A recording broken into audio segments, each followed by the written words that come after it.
Bom, eu sou o Nelson, como o pastor Dani falou aqui. Eu fiquei conhecido no Brasil trabalhando com o Escolha Esperar, que é uma campanha voltada para adolescentes. Mas comecei a trabalhar com solteiros, depois de alguns anos sendo pastor de casados. Eu sou pastor desde 1998.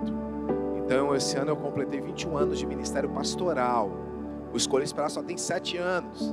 Então todos os anos antes disso eu servi atendendo casados. E foi trabalhando com casados que eu vi que era urgente trabalhar com solteiros. Por quê? Porque, irmãos, como é difícil tentar salvar um casamento quando ele está acabando. Eu vou fazer uma pose aqui como se eu tivesse para facilitar para o fotógrafo.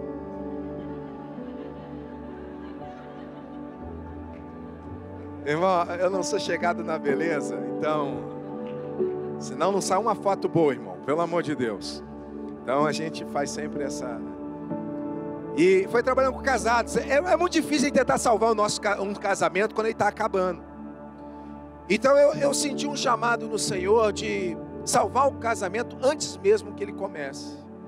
Há um homem também, igual o Silmar Coelho, que há anos trabalha com família. Há um outro pastor que já abençoou minha vida muito na adolescência, chamado Jaime Camp. E o pastor Jaime Camp, um dia eu li algo dele, compartilhando nos 40 anos de ministério pastoral dele de casados. E ele estava falando que a maior frustração dele é porque tudo que ele ia falar para um casal casado, aquele casal deveria ter ouvido antes de casar. Talvez você não saiba, mas mais de 80% das brigas que você tem dentro do seu casamento seriam evitados se você tivesse sido bem orientado quando era solteiro. E eu comecei a perceber em casais em crise que, na verdade, o casamento nada mais é do que o reflexo da nossa vida de solteiro. E que o tempo de solteiro não é o tempo da gente fazer aquilo que a gente quer. O tempo de solteiro é o tempo da semeadura que colhemos na vida de casado.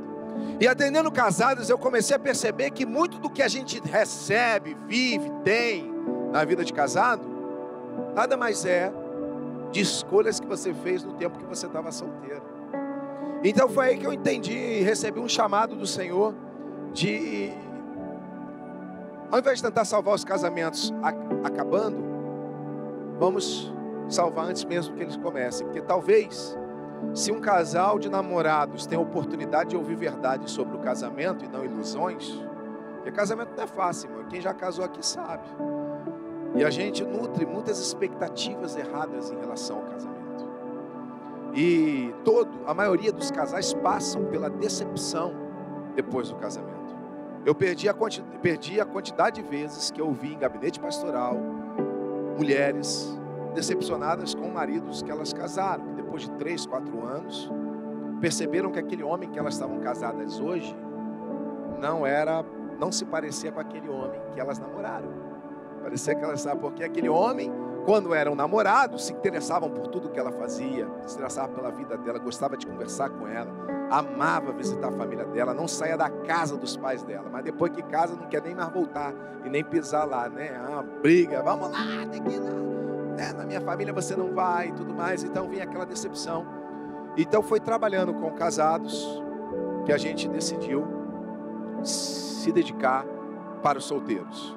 E foi quando eu comecei a campanha do Eu Escolho Esperar. Nós temos pais aqui, papai e mamãe. Olha aí, quantos pais, né?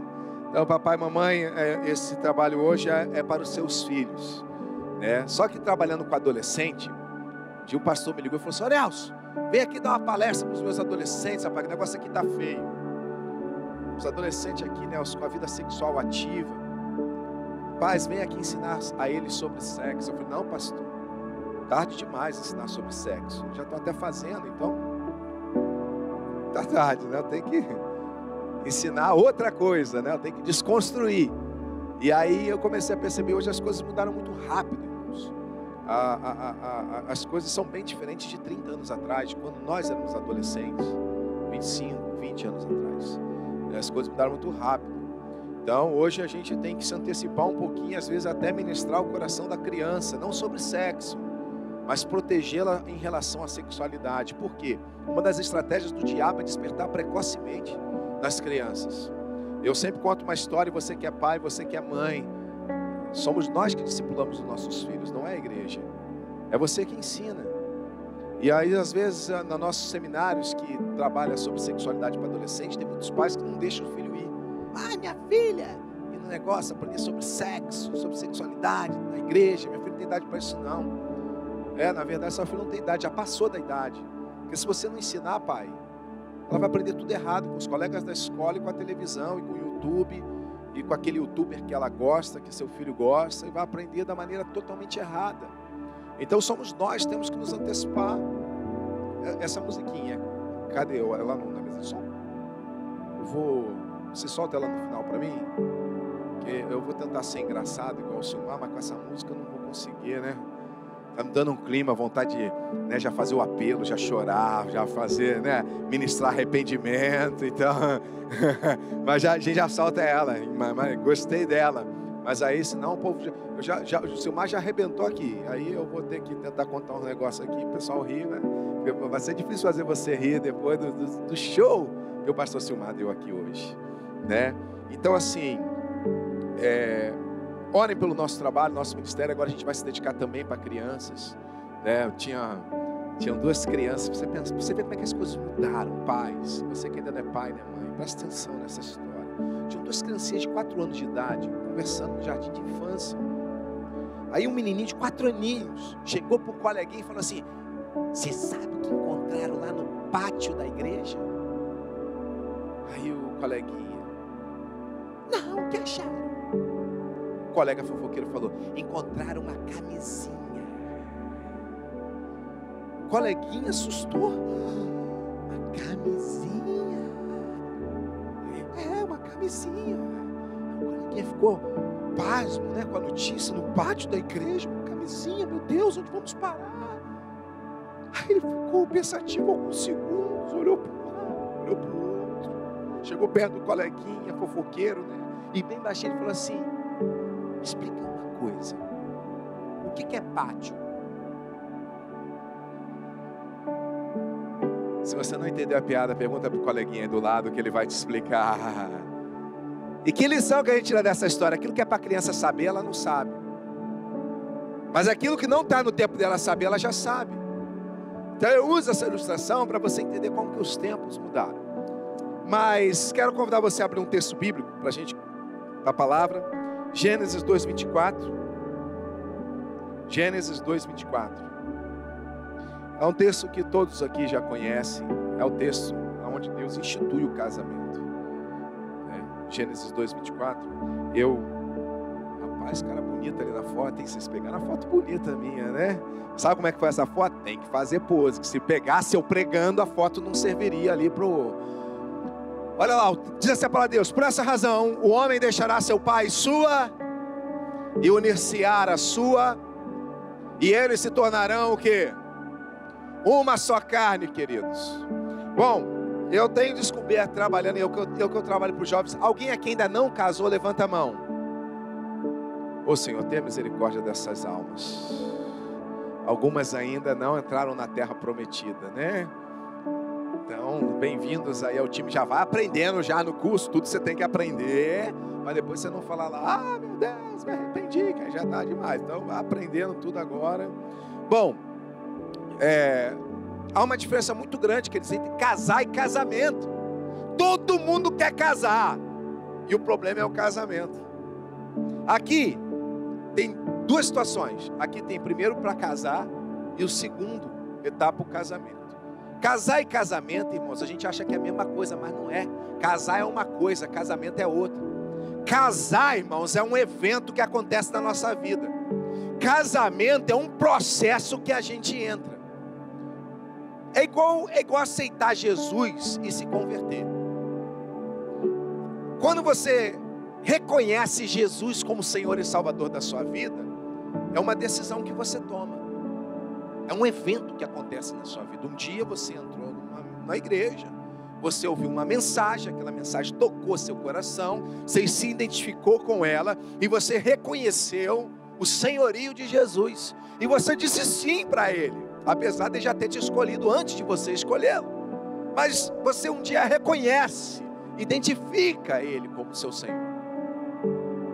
Isso é um evento que aconteceu na sua vida. Então, quando você recebe Jesus, é um evento. Agora, e se converter? Se converter não é um evento, se converter é um processo. É por isso que você conhece pessoas que vão à igreja, recebem Jesus, mas não muda. Por quê? Porque ela só aceitou Jesus, ela não se converteu. Por quê? Porque aceitar Jesus é um evento, é uma decisão que eu tomo. Agora, me converter é um processo que eu escolho, eu me permito entrar. Então, todo mundo quer casar, mas as pessoas ainda não entenderam coisas básicas a respeito do casamento. E por causa da hora, que eu sei que você está morrendo de fome, que você quer almoçar, eu quero me prender na última parte do versículo: e tornar-se-ão uma só. Se tornar uma carne não é um evento. No dia que você decide deixar pai e mãe, é uma decisão que você toma, igual aceitar Jesus. O dia que você se une a alguém, é uma decisão que você toma, é um evento. Agora, a última parte do versículo não é um evento, é um processo. Tornar-se uma só carne. Queridos, de uma forma muito prática, quero compartilhar algumas coisas aqui, básicas, óbvias, para quem está casado há muito tempo. Quem aqui tem menos de 7 anos de casado? Levante a mão. Uau. Quem tem mais de 7 anos de casado? Para quem tem mais de 7 anos de casado, é só para relembrar. Porque tem coisa que é tão óbvio que a gente esquece. Aí tem que relembrar. Porque de tão óbvio que é, a gente esquece. E para quem está com menos de 7 anos de casado, às vezes um alinhamento nessa manhã, depois de tudo que Deus já tem falado aqui nesse encontro, né, espero contribuir com mais alguma coisa. Eu tenho descoberto o seguinte, queridos: a coisa mais óbvia do casamento é a gente aprender que casamento é falar 2 idiomas. Repete comigo: casamento é falar 2 idiomas. Aprende isso. No casamento tem 2 idiomas: o idioma do homem e o idioma da mulher. Se você fala português e vai mudar para a Escócia, se você não quiser passar fome na Escócia, você vai ter que aprender a falar o quê? Nem que seja o básico. E o casamento é a mesma coisa. Sabe por que a gente briga? Sabe por que a gente fica decepcionado com o nosso cônjuge? Sabe por que tem algumas horas que a gente dá vontade de desistir do nosso casamento? Porque se você quer ter êxito no seu casamento, eu preciso que você entenda que você precisa aprender a falar 2 línguas. Se você é homem, você já sabe falar a linguagem do homem. Você tem que aprender a falar a linguagem dela. E se você é mulher, você tem que aprender. E as mulheres precisam um pouquinho mais de esforço, um pouquinho mais de amor, para aprender uma linguagem mais difícil ainda, que é a linguagem do homem. Porque o que acontece muitas vezes? Erro clássico. Você, esposa, sabe por que muitas vezes a esposa fica frustrada? Porque você quer entender o marido sob o ponto de vista feminino. Aí você nunca vai entender, irmão. Você quer entender o seu comportamento do seu marido da mesma maneira que você entende a sua melhor amiga. A conta não fecha, a equação não bate. O problema é que muitas vezes você, mulher, quer entender seu marido da tua linguagem, do teu idioma, não funciona. E você, homem, não adianta. A gente que é homem, a gente cria umas ilusões a respeito de mulher, que eu não sei que é da onde tira. O homem quer aprender a entender a mulher. Irmão, você não vai entender mulher nunca. Eu lembro quando eu casei, eu estava no meu primeiro ano de casamento, meu segundo, terceiro ano de casamento. Eu casei com a única mulher de toda a minha vida. Hoje, o Escolhi Esperar é muito baseado no testemunho que eu dou. É uma história linda. É que a parte bonita que eu conto para o jovem. Que é a parte que deu certo. Eu não conto a parte que deu errado, que foi depois que eu casei.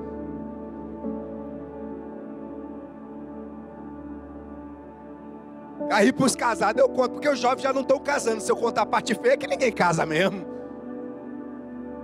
Na igreja tem o Escolhi Esperar, mas tá mais é para eu escolher encalhar, porque tem gente com 20, 25, 30 anos que não casa, meu Deus. Então, o que acontece? Depois que eu casei, a minha história é toda bonitinha, solteiro, né? Casei com a única mulher da minha vida, esperei 7 anos por ela, orei, Deus honrou, e crente a vida inteira, não bebia, não fumava, pegava ninguém, nem resfriado. Parte bonita da história, irmão, quando eu casei, aí com 3 anos de casado, irmão, já estava assim, meu Deus do céu.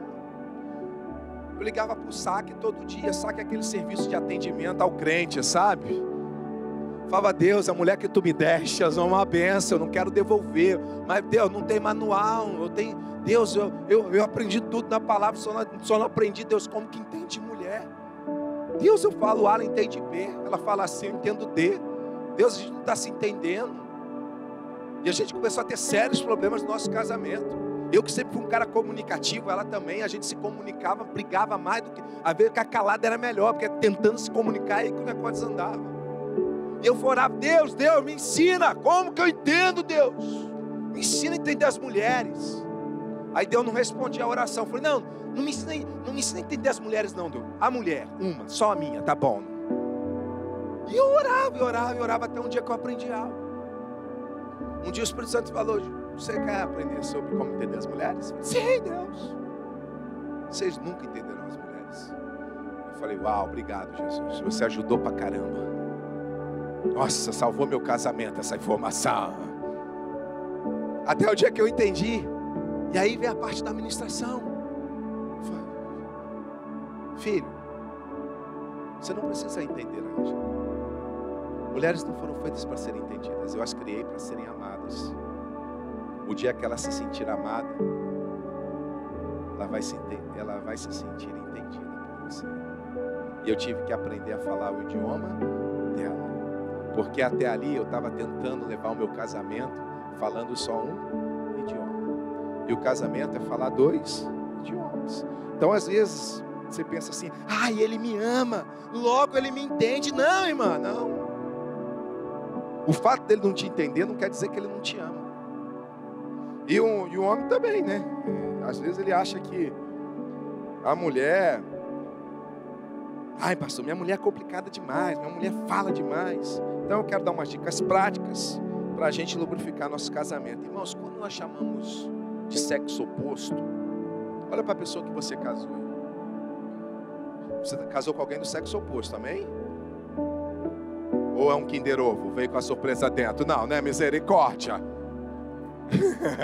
Né? Todo mundo aqui está com sexo. E quando chama de oposto, é porque é oposto mesmo, irmão. É tudo do avesso. O problema é que a gente não aprende na escola, a gente não aprende na igreja, a gente não aprende com nossos pais, a gente só aprende casando. A gente só aprende errando. E sabe, queridos, e eu quero explicar algumas coisas aqui, porque o que eu vou falar aqui, querido, não é nem machismo, nem feminismo. Não é ser melhor, nem pior que o outro. Eu quero falar sobre seres humanos aqui hoje. E são coisas práticas. Às vezes a gente acha que o que destrói o casamento é uma traição extraconjugal. E não é. Às vezes o que detona casamentos, uma traição extraconjugal, é o ápice de um casamento que já está acabando. Ele é a gota final, ele não é o princípio de tudo. O adultério, uma traição dentro do casamento, é a última instância de uma relação que já está morrendo. Não é o início de tudo. E aonde que às vezes a gente tropeça? Não são nas pedras grandes, que nas pedras grandes a gente enxerga, é naquele cascalho. Quem já desceu o morro andando sabe. Quando você anda com um morro cheio de cascalho, aquele monte de pedrinha pequena que faz você escorregar, descendo ladeira abaixo. Às vezes você está aí com o seu casamento, você está descendo ladeira abaixo. E o que está fazendo você escorregar e patinar são as pequenas pedras. Então eu quero falar de pequenas coisas agora, rapidamente, que essas pequenas coisas podem estar destruindo o seu casamento. Eu tenho algumas perguntas que as mulheres me fazem, os homens fazem, quando trabalham sobre casamento. Por exemplo, às vezes as pessoas perguntam, pastor, por que os homens são tão durões e mulheres são tão sensíveis? Quase tudo que nós fazemos hoje, nossos hábitos, comportamentos e ações estão relacionadas a 2 coisas: nossa genética ou a nossa experiência de vida, ok? Bom, Todos nós desenvolvemos na infância um padrão comportamental. Geneticamente, o homem, por exemplo, foi feito o quê? O homem foi feito para lutar. Geneticamente, o homem foi feito por Deus para proteger. O homem foi feito, criado por Deus para o quê? Para guerrear. Por outro lado, a mulher, por causa, por exemplo, da maternidade. E aí isso aqui não tem nada a ver nem de machismo, nem feminismo. Abre mão desses pensamentos agora e vamos pensar como seres humanos, porque não tem como. Direitos iguais, queridos. Mas nós seremos para sempre de gêneros diferentes. Os gêneros nunca serão iguais, porque não foi para isso que Deus nos fez. Deus nos fez diferentes, não é para divergir. O problema é quando as nossas diferenças nos afastam. E na verdade, Deus nos fez diferentes para convergência e não para divergência. É por isso que nós somos diferentes. E a mulher, por causa da sua missão maternal, o que ela desenvolve geneticamente? O lado dela de cuidado, de sensibilidade. Quando eu falo sensibilidade, eu não estou falando de fraqueza. Não é isso que eu estou falando agora. Eu estou falando sobre... A mulher tem uma espécie de radar que o homem não tem. A sensibilidade da mulher, a mulher capta coisas que nós homens demoramos. Quando tua mulher, por exemplo, fala assim, não fui com a cara do fulano, irmão, vai orar.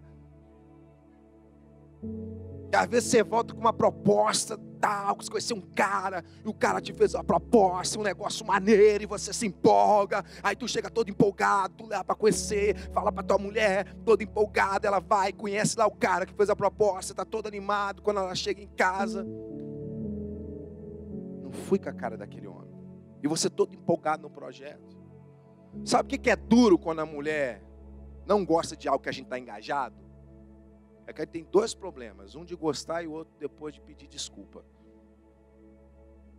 Porque aí você, de qualquer forma, a gente vai lá e se lança. Ah, coisa de mulher. Minha mulher quando pega birra com alguém. Aí a gente vai lá e faz. Tempo depois, o que é que acontece? A gente quebra a cara. Pior do que pedir desculpa, de reconhecer que ela tem razão, é você ter que ouvir a frase de sempre. Eu te... Mulher tem radar, é nessa sensibilidade que eu estou falando. E experiência de vida. Por que às vezes você, irmã, você acha que o homem é durão, que o homem não tem sentimento? Não, o homem tem sentimento, mas o homem é... O idioma do homem é diferente da mulher. Você já viu, por exemplo, menino brincando? Bota um monte de menino para brincar. Só brinca de quê? De soco, de chute, de empurrar o outro. Essa é a diversão, né? Às vezes você vê, tem uns vídeos no YouTube que você coloca assim, por que os homens vivem menos?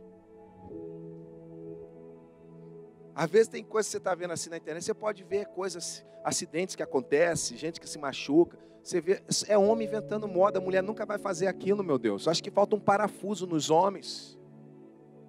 Então, menino gosta de quê? Menino gosta de super-herói, de He-Man, de Hulk. He-Man não, que não existe mais, mas o incrível Hulk. Homem-Aranha, Homem de Ferro, cara, o Hulk vem, quebra tudo. Aí você vai apresentar seu filho para o seu chefe, o que ele faz? Dá um oi pro tio. Tá! Quem nunca aqui passou vergonha com um filho que deu um chute, deu um soco em alguém, às vezes no elevador, né? A pessoa vai ser educada com teu filho, aí você, oi neném, ele dá um chute, você tenta puxar, menino pode fazer isso, né? Então, é genético, né? Tudo que a gente pode fazer é tentar mudar ali o comportamento. As meninas não, quer cuidar de boneca, brincar de panelinha, fazer comida, abre a boca, papai. Lá em casa eu tenho 2 meninas, um dia eu cheguei de viagem, elas viram que eu estava cansada. Olha como é que é esse negócio de idioma de homem e de mulher. Falei que eu estava cansado, que eu precisava de uma massagem. Minhas filhas, pai, senta aqui que você vai ter um dia de beleza.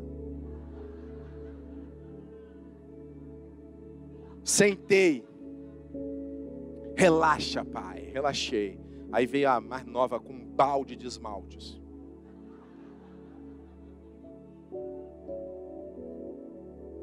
Relaxa, porque mulher relaxa como? Fazendo unha. E aí, uma fez a unha do pé, pintou de vermelho. Não, pai, depois sai, mas tem um negócio vermelho em volta do meu pé, assim, eu não posso tirar. Vou viajar agora com um monte de pastor, não posso ficar sem tênis. Tô com a unha toda manchada de vermelho. Tenho vergonha. Para ela estava relaxando, eu estava, né, ali nos pés da minha. A outra pintou, falei, não, aqui não, minha filha, aqui você bota um mais clarinho. Aí, me maquiando, gente. Pai, relaxa que nós vamos agora te maquiar. Falando o quê? Elas são meninas, né? Falando no idioma de menina, né? Então, ela negócio disso, cuida assim, né? E aí, quando a gente cresce, o que a gente faz? A gente repete na vida de adulto o padrão comportamental que a gente traz desde o tempo de criança. Então, não é que o homem é durão. A gente vê pelos nossos filhos e pelas nossas crianças que naturalmente agimos de uma forma mais dura. O problema é que o homem tem uma maneira de extravasar diferente da mulher. Então, irmão, às vezes você acha que seu marido não está nem se importando com o que você sente. Porque às vezes você briga com ele, o mundo está caindo, e ele fica com aquela cara de Mona Lisa para você, que te dá um ódio, vontade de dar um soco no meio da cara dele. Mas você não sabe que ali por dentro tem um homem apavorado. Porque tudo que ele tenta argumentar, você rebate. Então a gente que é homem, quando a gente é recém-casado, a gente tenta ganhar discussão. Irmão, esquece. Em casa só tem uma lei. Irmão, ou ela está certa ou você está errado. A gente, quando tem menos de 7 anos de casar, a gente quer discutir com mulher, irmão. Com mulher não se discute, irmão.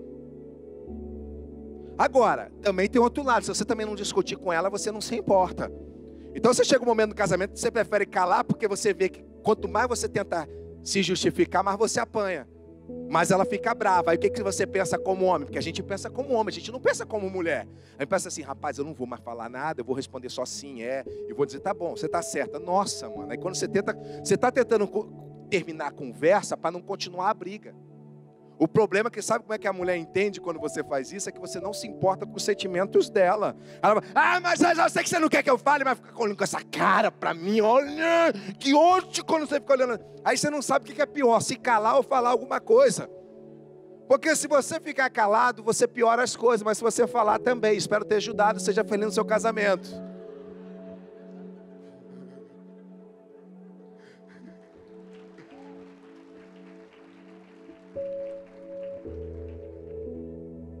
Então é um desafio, gente. Tá vendo como é que casamento é o desafio? Ser uma só carne é o desafio? É dose de homem, irmão. Porque o homem, enquanto a irmã está falando, você tá querendo resolver. Porque o homem, irmã, quando ele te apresenta soluções, na verdade ele está querendo ajudar. Ele não está querendo interromper a conversa. Porque a mentalidade do homem é diferente da mulher. Quando você começa a reclamar na cabeça dele, para o homem, como que o homem processa a reclamação? Temos um problema. Logo, se temos um problema, para que ficar discutindo sobre ele? Vamos resolver o problema. Então, no meio da discussão, ela começa a falar. Aí você vem e apresenta uma solução. O problema é que ela não quer a solução. Ela quer reclamar? Não, Nelson. Não é isso. Ela só precisa desabafar. Então tem dia que você se calar é sábio, mas tem dia que você também tem que fingir que você está brigando. E o homem tem uma tentação, a gente quer resolver problema, e às vezes ela não quer que você resolva o problema. Ela quer mesmo, às vezes é descarga, irmão. Às vezes ela está descarregando, ela só quer falar mesmo e encher teu saco. Encher teu saco mesmo. Vai encher o de quem? Você sabe aqui, marido, que tem coisa que ela não faz. A mãe dela faz ela passar raiva. A irmã dela faz ela passar raiva. Aquele irmão dela, aquele folgado teu cunhado. Ela fica tiririca, mas não fala nada. Mas com você, se andou um pouquinho fora da linha, quase arranca sua cabeça fora. Mistérios do casamento, irmão. Por alguma razão, tem coisa que é só você que vai passar nessa prova. É provação, irmão. Deus, o povo casa para ser feliz. Eu sempre falo para você que não casou ainda aqui, ó, pelo amor de Deus, nunca faça uma besteira dessa. Nunca case para ser feliz. Porque casamento não traz felicidade. Casamento não é para isso. Ô Nelson, casamento não traz felicidade, não. Casamento não é para fazer ninguém feliz. O casamento é para a gente feliz. Se você não é feliz solteiro, você não vai ser feliz casado. Quem não é um bom ímpar, nunca vai ser um bom par. Ninguém te proporciona felicidade. Felicidade é um bem pessoal. Você é ou você não é. E se você não é feliz, você pode encontrar a pessoa mais sensacional do mundo. Que a felicidade dela vai irritar você. Eu conheço casais assim, que um cônjuge é feliz, o outro é não. Aí o que não é feliz, você acha que ele ficou feliz porque é feliz? Não, fica odiando. Eu odeio fulano, porque tudo vai estar bom, tudo está rindo. O mundo está caindo, está lá. Ih, que idiota. Ai, que ódio que eu sinto. Por quê? Porque felicidade não se transfere, é um bem pessoal. Ou você é ou você não é. Se você está infeliz no casamento, talvez não é o casamento que te torna infeliz. Talvez você já casou com essa infelicidade dentro. E tudo que você precisa é experimentar uma transformação aqui dentro. Casamento serve para uma coisa, irmão. Casamento é um instrumento de Deus para a nossa santificação. E olha que santifica, hein, irmão. O negócio é que o pastor Silmar falou assim: santifica teu marido hoje. Quem dera, irmã, que toda santificação. Meu Deus, irmão, quem dera que só o processo de santificação acontecesse no manto de covas nébias. Deus trata nós no casamento de um jeito que aquilo que você não aprendeu com seus pais, Deus vai usar o seu cônjuge para tratar você. O problema, irmão, é que quando a gente está com um cônjuge não tem para onde correr. Porque com o pai, com a mãe, quando ele sai, você fica assim, não, estou te ouvindo. Né? Às vezes os pais nem percebem, mas tua esposa, irmão, se você abrir um pouquinho a narina, ela já sabe. Quando ela te briga com você e dá as costas para você, e você vira os olhos assim, fala, e não vira o olho não! Ela não estava nem olhando para você, ela já sabe que você estava virando o olho. Então tem coisa de você, Deus, por que a mulher ama shopping? Coisa básica de casamento. E por que os homens odeiam shopping? Isso tem explicação. Isso é frustrante para as mulheres. Você já viu, irmã, que você prefere às vezes sair fazer compra? Você prefere ir só do que você ir com o teu marido? Porque ele já chega no shopping querendo ir embora? Na primeira loja, ele já está cansado? Aí muitas mulheres, o que ela prefere? Chamar a melhor amiga. Mas não é que o homem odeia shopping. É aquilo que eu falei sobre os idiomas, né? É uma questão biológica. O cérebro do homem tem um foco retilíneo, por exemplo. Como que funciona aqui dentro do homem, irmã? Para o homem é o seguinte, sai do ponto A para o ponto B. Então, como que Deus fez o homem nos dias de Adão? Sai para caçar, procurava a presa e voltava para casa. Então o homem saía, procurava a caça, caçava, pegava e voltava para casa. Já a mulher, Papai do Céu fez o cérebro da mulher diferente desde os tempos de Eva. Por quê? Porque nos nossos dias, no dia dela não tinha supermercado. Então o cérebro da mulher já veio com multifocal, ou seja, não tem continuidade. Por quê? Porque as mulheres, elas precisavam, antigamente, elas não eram igual o homem saía sozinho para caçar. As mulheres saíam em bando, porque elas não saíam sozinhas, elas tinham uma prole para cuidar.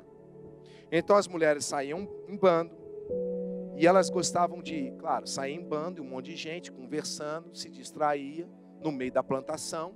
Então aquilo virava um passeio, né, no meio da plantação para pegar a comida mais atraente. Aí para um homem, você saiu o dia inteiro com vários amigos, sem objetivo, nem limite de tempo, não faz sentido nenhum. Então para o homem, shopping center é um coletivo de lojas. Alguém que pegou todas as lojas que a gente precisa, reuniu no mesmo lugar e botou um ar-condicionado dentro. Então o homem vai no shopping, vai aonde ele tem que ir, resolve e sai. Mulher não. Shopping para mulher é terapia. Se a mulher está estressada, deixa ela dar uma volta no shopping. Lá em casa, quando minha mulher está nervosa, eu mesmo levo ela para o shopping. E dou um banho de loja nela, ando a loja, ando tudo, me interesso pelas bolsas. Eu paro na vitrine, ela está nervosa. Eu falo, Ângela, cara, esses sapatos aqui, aquele sapato, eu não entendo nada. Aquele sapato ali, Ângela, aquele como é que se chama aquilo ali que está pendurado? Aí dá os nomes. Nossa, Ângelo, o que você achou? Por que você está querendo saber? Eu falei, não, amor, tá nervosa, né? Aí vai anda todas as lojas, me interessa por bolsa, me interessa por maquiagem. Porque shopping para mulher é terapia. E mulher não faz nada sozinha, já percebeu? Tudo elas montam um bando. Mulher não consegue ir ao banheiro sozinha no restaurante. Ela chama as amigas, ai, vamos no banheiro, vamos. Levanta aquele monte de mulher. Banheiro de mulher é diferente de homem, banheiro de mulher é salão de beleza.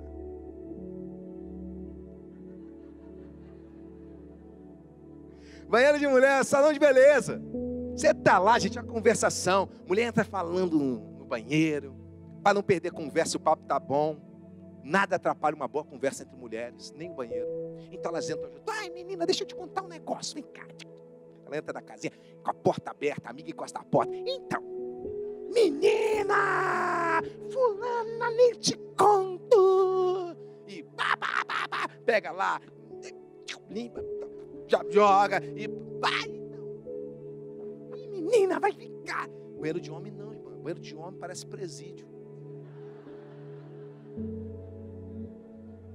Parece cadeia. Você vê como é que é diferente. É desse jeito, ó. Dois amigos conversando. Se você vê em shopping, você vê em aeroporto, vem rodovia. Parece que tem um dispositivo na porta do banheiro que muda, vira uma chave na cabeça do homem. Os caras ainda estão conversando, mas passa aquela porta, parece que não se conhecem. O assunto encerra. Rapaz, o banheiro do homem é uma tristeza, pode estar lotado. Você não ouve um pio. Um homem respeita o espaço do outro. Você nunca vai ver um homem, irmã, chamando o outro para ir no banheiro com ele. Se você vê, irmã, impõe a mão. Fala igual o Salvador fala, seja homem, rapaz. Você nunca vê um homem. Ah, rapaz, vamos no banheiro aí comigo. E toma uma bifa do outro, tá doido? Então, homem tem tudo separadinho, bonitinho. O homem nem respira. Tem homem que entra no banheiro tão desconfiado que entra quase encostando na parede, assim, ó.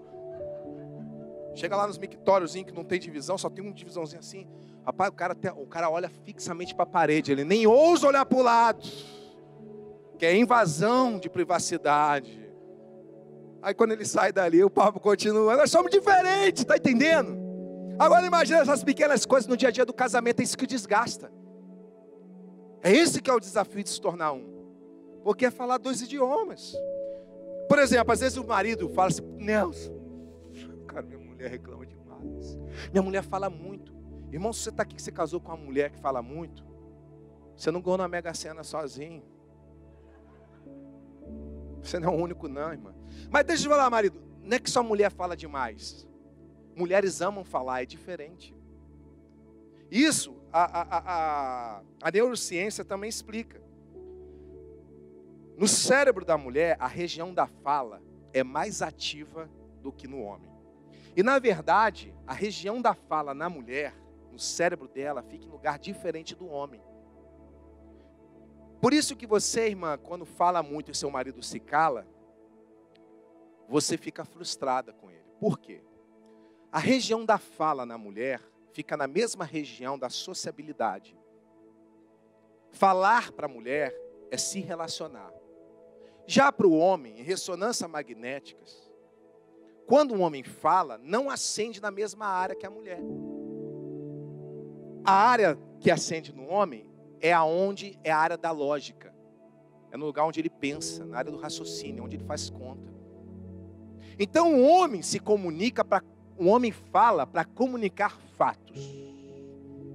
Quando a mulher fala, o cérebro dela acende onde? Lá nos relacionamentos. Não é lá na lógica. É por isso que ela conversa coisa que para o homem não tem lógica.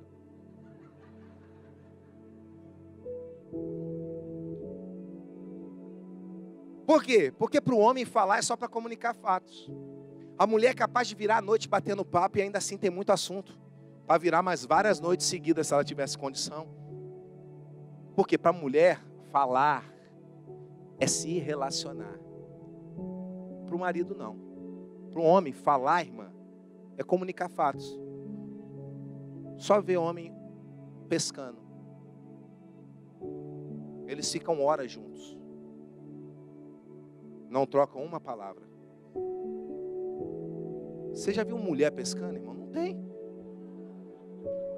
Mas você passar horas sem falar, gente, pelo amor de Deus.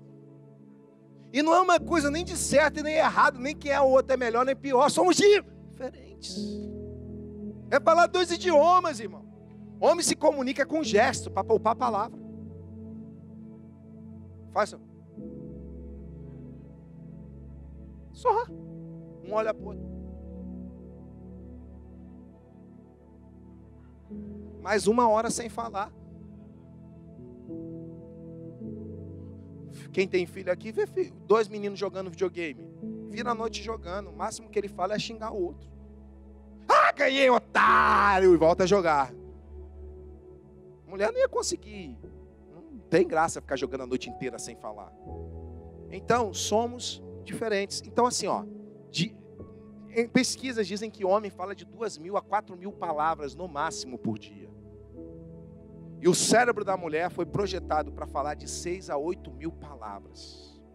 Ou seja, o cérebro da mulher está programado para falar pelo menos o dobro do que um homem fala. Vamos para o dia a dia agora? Isso é o que a ciência fala. Agora vamos para o nosso dia a dia de casamento. O casal sai para trabalhar. Você, maridão, passa o dia inteiro fora. Atende cliente. Responde seu patrão. Atende telefone. Resolve problema na empresa. Quando chega no final do dia que você vai para cá, você falou 3.000 palavras.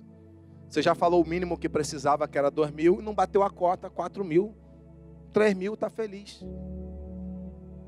Mas você já bateu a cota. Você já passou dos 2.000 que você precisava. Seu cérebro está cansado.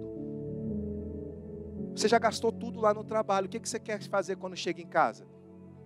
Jogar no sofá e ficar calado, irmão. Aí tua mulher trabalhou o dia inteiro. Ela fez atendeu o cliente, conversou com o chefe, bateu papo com a melhor amiga de trabalho, ligou para a irmã, ligou para a mãe, bateu papo, usou o WhatsApp, mandou áudio, falou pra caramba, gastou 4.000 palavras, falou mais do que você. Só que ela ainda tem mais 2.000 palavras para gastar, irmão. Não gastou em 8 horas. Chega em casa, o que ela quer fazer?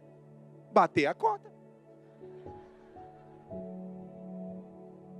É por isso, irmão, que você quer ver televisão e ela te faz perguntas. E mulher tem poderes que homem não tem. Mulher aparece do nada, já percebeu? E mulher tem o poder de fazer perguntas de coisa que a gente não sabe absolutamente nada do que ela está falando. Então, naquele momento você está esperando os gols da rodada. Você está esperando a notícia que você quer ver no jornal. É nessa hora que elas aparecem do nada. Igual o comercial das Casas Bahia. Pum, é só amanhã nas Casas Bahia. Mulher tem capacidade de aparecer quando você está digitando aquele e-mail importante para sua empresa. Meu Deus, só tem mais 5 minutos. Esse relógio aqui não escolheu esperar, meu Deus. Ansioso ele. Mulheres, você está digitando aquele e-mail importante. Aí, do nada ela aparece. E mulher tem essa capacidade de fazer pergunta na hora que a gente está concentrado em outra coisa. Então lá em casa eu já aprendi. Eu já aprendi. Quando ela aparece, eu paro o que eu estou fazendo. Porque você não consegue prestar atenção na televisão e na pergunta que ela te faz. E parece que ela estava esperando aquele exato momento que você estava muito concentrado em outra coisa, só para te deixar numa situação mais complicada ainda. Então você não está mexendo com ninguém, você está quietinho, irmão. Quem que aparece? Aquele ser humaninho ali, né? Então assim, isso explica algumas coisas, irmãos. Você já conheceu quem aqui já conheceu alguma pessoa que é gaga? Levanta a mão. Já conheceu alguém que é gago? Quantas dessas pessoas eram mulheres? Deus me livre de perder tempo gaguejando. Isso é causa de muita luta, né? De muita briga. Tá vendo aí? Casar é falar 2. Quer ver outra coisa simples no casamento, irmãs? Para salvar seu casamento, aprende uma coisa, irmão. Homem é uma versão beta que Deus fez. Deus só fez para teste, irmão. O resto ele aperfeiçoa tudo nas mulheres. Então tem coisa, irmã, que você tem que o homem não tem. Por exemplo, coisa simples. Aprende uma coisa, irmã. Homem não faz duas coisas ao mesmo tempo. Ele até tenta. Irmã, se ele está lendo, ele não ouve. Homem não consegue fazer duas coisas ao mesmo tempo. Você está com o marido, carro cheio, você, a filharada, aquela falação, som alto. Ele está olhando no GPS. Erro. Nossa, homem quando se perde. Aí a mulher está falando com as crianças. Aí ele já baixa o som. Ô pai, o som! Cala a boca, gente, está vendo que eu estou perdido? Mas ninguém está falando com ele.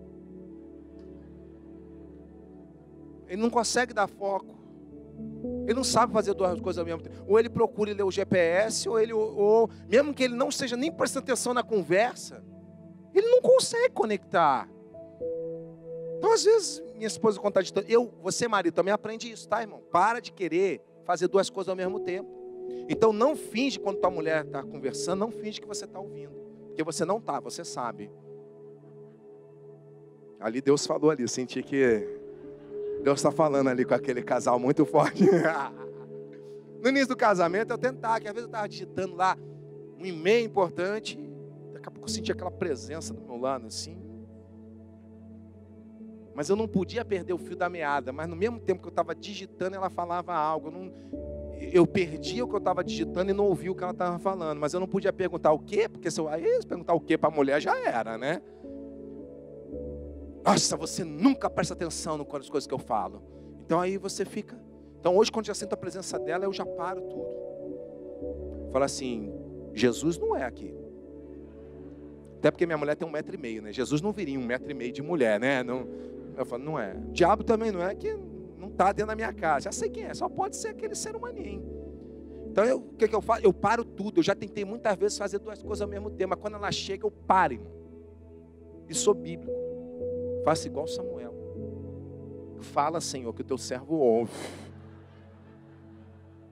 Então lá em casa, já falei, não adianta você chegar perguntando. Se eu estiver fazendo outra coisa, você chega. Espera. Se eu não sentir a tua presença, você me toca. Aí você pergunta assim, eu posso falar? Aí, para quê? Para me conectar em você. Eu sou uma versão limitada. Mulher não, mulher tem superpoder. Mulher é capaz de amamentar uma criança. De um lado, mexer a panela, falar no telefone, pegar o sal com o pé, botar na panela. Homem não. Se você, irmã, casou com um homem que faz mais de duas coisas ao mesmo tempo, vigia. Olho nele. Então, por quê? Porque mulher antigamente tinha muitos filhos. O cérebro da mulher foi projetado. Deus mandou procriar e encher a terra. Imagina 20 filhos no dia de Eva, 30 filhos, vivia quase 1000 anos, gente. Imagina quantos filhos tinha. Agora como é que vai cuidar de tanta criança? Se deixar com o marido já quase morre. Mulher não, mulher tinha que dar conta de tudo. Mãe ouve coisa que o homem não ouve. A criança está quase morrendo de tossir lá. No primeiro tosse, a mãe levanta no meio da madrugada e vai lá, ela volta. Está lá aquele ser humano lá, parece um trator, nem se mexeu. Quem tem bebê em casa, quantas vezes já teve que sacudir? Vai lá ver a criança, já foi lá. Aí, o que foi? Vai lá ver a criança. Que criança? Temos filho? Né? Até ele se localizar. A mãe já levantou 10 vezes da noite para ver a criança lá que estava tossindo. O homem nem percebeu. Então assim, as mulheres, o cérebro da mulher nunca desliga. O cérebro da mulher funciona até quando ela dorme. E o tráfico de informação da mulher, na mente da mulher, a mulher é múltiplo. Faz várias coisas ao mesmo tempo aqui dentro. O homem não, processa uma informação de cada vez. Por exemplo, mulher muda de assunto na conversa com uma facilidade. Ela vai mudando de assunto, É por isso que o homem não consegue ficar com um monte de mulher conversando. Não é porque ele não gosta, é porque ele não entende nada. Porque a mulher vai mudando de assunto. E é engraçado que lá depois que elas mudar de assunto, elas voltam sem avisar lá no assunto que elas começaram. E a gente que é homem, a gente não acompanha. Por quê? Porque é 2 idiomas, gente. Mulher pergunta coisas do nada, que a gente não faz a mínima ideia do que elas estão falando. Às vezes vocês estão no carro, do nada. Ela pegou. Você falou com a Júlia? Quem é Júlia? Você está dentro de um carro. Você fala assim, meu Deus, quem que é Júlia? Do que essa mulher está falando? Você fala, Júlia? Não se faz de sonso. Não estava falando ontem da Júlia? Eu falei, ontem! Que assunto já está resolvido para mim, né? Então, a mulher... Então, aí uma mulher, pastor, meu marido não acha nada, irmã. Coisa de homem. Mas ele procura, irmã. Eu não estou aqui para defender homem, não, que eu sou da raça, eu sei o que é. Mas às vezes a mulher fica brava com o marido, porque acha que o homem tem... Tudo sou eu nessa casa. Meu marido não acha nada, impressionante. Ele tem uma gaveta só de meia. E não acha as meias. Tudo me pergunta. Aí você acha o quê? Que teu marido é preguiçoso? Não é. Ele procura. Eu vou te mostrar agora o outro lado, aquilo que a Globo não mostra. Ó, exemplo. O homem precisa de uma maionese, eu termino com essa história para a gente orar. O homem precisa de uma maionese. Para quem já está casado há mais de 2, 3 anos, já aprendeu que você tem que se virar, irmão. Depois que passa o tempo da lua de mel, você para de receber as coisas na mão, igual na época do namoro. E você começa a ouvir, tudo sou eu nessa casa, tudo sou eu nessa casa. Porque eu sei, mas você não pode ter um tempo livre, aquele momentinho que você trabalhou o tempo todo em casa, que você sentou um pouquinho. É o marido, amor. Você fala, meu Deus, é só sentar um minuto. Eu não posso parar um minuto, tem um minutinho para mim, que é todo eu na casa. Beleza. Aí o homem já sabe disso. Quando teu marido te pede algo, ele não está com preguiça de procurar, tenha certeza, ele já procura. Estou falando. Ó, maionese. Ele vai, vou mostrar para ela que eu não preciso dela. Abre a geladeira. Ele quer fazer um pão com maionese. Maionese costuma ficar na porta. Olha a porta. Ketchup, shoyu, mostarda, molho de salada. Meu Deus, cadê a maionese? Meu Deus. Não está aqui, ele vai para o outro lado. Tira aquela panela de almoço que você deixou lá na frente. Meu Deus, cadê a maionese? Aí você tira a água. Meu Deus, é miragem. Aí você olha, abre a gaveta de couve, sopra lá, aquela de verdura. Você sabe que não está lá, mas você abre só para descargo de consciência. Mas meu Deus, velho, você fecha a geladeira, vai na dispensa. Tu acha biscoito na dispensa, tu acha outro pote de mostarda, outro pote de ketchup, mas maionese não tem. Aí, irmã, homem que é homem não tem medo do perigo. Aí ele pergunta, mas ele já tentou.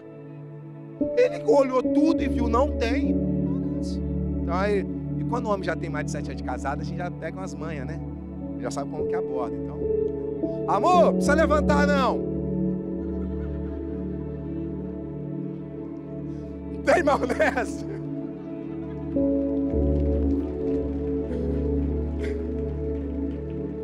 Você já avisa logo, né? Não precisa levantar não. Tem maionese? Irmão, você não ouve nada. Daqui a pouco tá assim, ó. Aí tu já olha para a porta da cozinha, quem aparece? Amor, falei que não era para levantar, é que eu procurei a maionese. Procurei, amor. Ela abre a geladeira, olhando para você. Ela faz assim, ó. É isso aqui que o senhor estava procurando? É um demônio, não é possível. Já é feitiçaria, não é possível. Tá vendo? Esse é o desafio de se tornar. É um processo, irmãos.